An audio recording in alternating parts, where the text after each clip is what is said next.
I used to work in advertising, and I just felt like it was a time for a lifestyle change, and I just wanted to do something completely different from what I did before, have my own business. And I just looked around and I thought, well, what's a great product that people will always buy and that I love? And I just thought bread.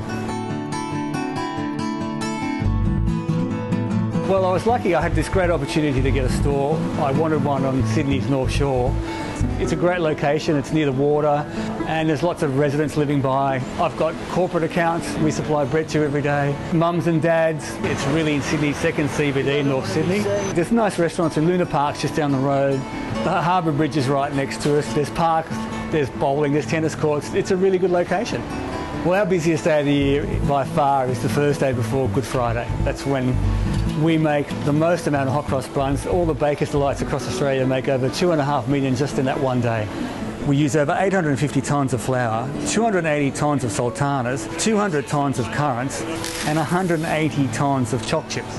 That's a lot of choc chips. We have 6 bakers and they work around the clock. There's a hotel down the road where we have a couple of rooms booked so they can go back, have a sleep, have a shower, come back, start all over again. So it's a long 36-hour period for making a lot of hot cross buns. They're baked every day from scratch, so for people who enjoy, and they're always fresh. They always know they get a fresh hot cross bun from Baker's Delight, and that's what makes them so popular. We've been baking them for 31 years. We've got our own recipe. We've got 615 bakeries baking them right across Australia by people who just love what they're doing and are very passionate about it. Well, we make traditional, which is the most popular, but we also make chocolate, mocha, and fruitless. But yeah, traditional is just the one people always imagine of a hot cross bun, full of fruit. Yeah, I love traditional to me. I mean, I like chocolate, but I really love traditional. Straight out of the oven when it's nice and hot, fantastic. It's the ingredients, you know, it's the love and the passion and all the people who are making it. The guys who have baked them for years know exactly what they're doing. So, you know, and you can see that in the product. You know, it's just, people just love it. Well, I'm not sure really how long ago they originated, but we know they've been around for centuries.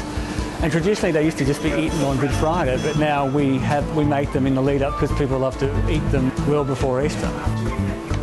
And the major first ingredient for hot cross buns is baker's flour. So once we've weighed up the flour, the next thing we do is put it into a bowl to be mixed with all the other ingredients. Now we add all the other dry ingredients, salt and our sugar, then we add the oil and the water. The very last ingredient, which is a very special one, is spice mix. So that's made up of cinnamon, coriander, nutmeg, ginger, and I can't tell you the rest because it's a secret. Now that the dough's mixed, we'll just take out the amount we need to make choc chip, we'll leave the amount we need for traditional, and we'll just add the fruit to it.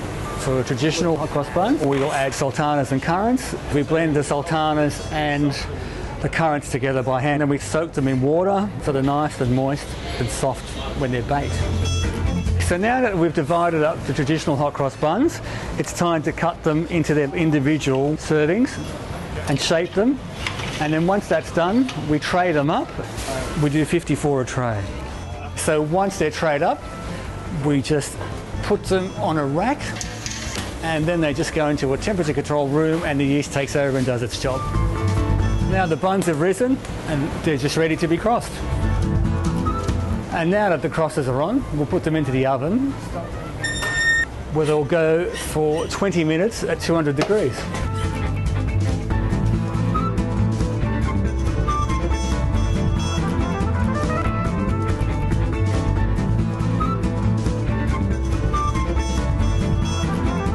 So now it's the last step of making the perfect hot cross bun, and that's just glazing the top and giving them a really nice shine. And once I've done this, the next step is basically eating them.